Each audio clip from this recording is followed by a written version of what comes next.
ଆସ ଦେଖନ୍ତୁ ଆମେ ଶିବ ମନ୍ଦିର ବୁଲିବାକୁ ଆସିଥିଲୁ। ଆଜି ବାପାଙ୍କର ମୋର ଆସିଥିଲୁ। ଆଜି ବହୁତ ଖୁସି ଲାଗୁଛି ମନ୍ଦିରକୁ ବହୁତ ଦିନ ପରେ ଆସିଥିବାରୁ। ଏଠିକାର ସବୁ ମନରେ ଯେତିକ ସବୁ ବହୁତ ଆନନ୍ଦ ମିଳୁଛି। ଜୀବନରେ ଏମିତି ଆନନ୍ଦ କେବେ ବି ପାଇବନି, ମନ୍ଦିରକୁ ଆସିଲା ପରେ ହିଁ ଜାଣିପାରିବେ। ଦେଖନ୍ତୁ ଛୋଟ ଛୋଟ ମାଛ ଏଠି ସବୁ ଖେଳୁଛନ୍ତି, ବହୁତ ମଜା ଲାଗୁଛି।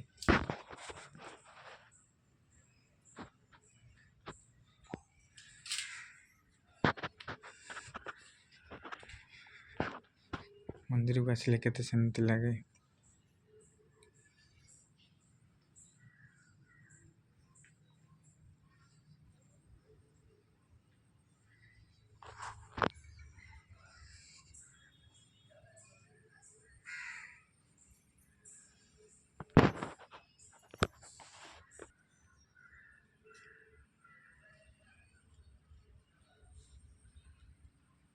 ଦେଖିଲେ ବାଲିଗରାରେ କେଡ଼େ କେଡ଼େ ବାଲିଗରା ନା ଅଲଗା କଣ୍ଟିଆ କଣ୍ଟିଆ ନା କୋଉ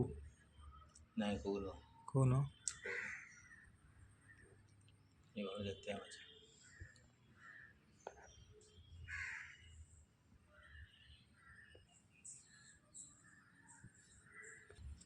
ଦେଖନ୍ତୁ ଶିବ ମନ୍ଦିର ଆମେ ବୁଲିବାକୁ ଆସିଥିଲୁ ସକାଳୁ ସକାଳୁ।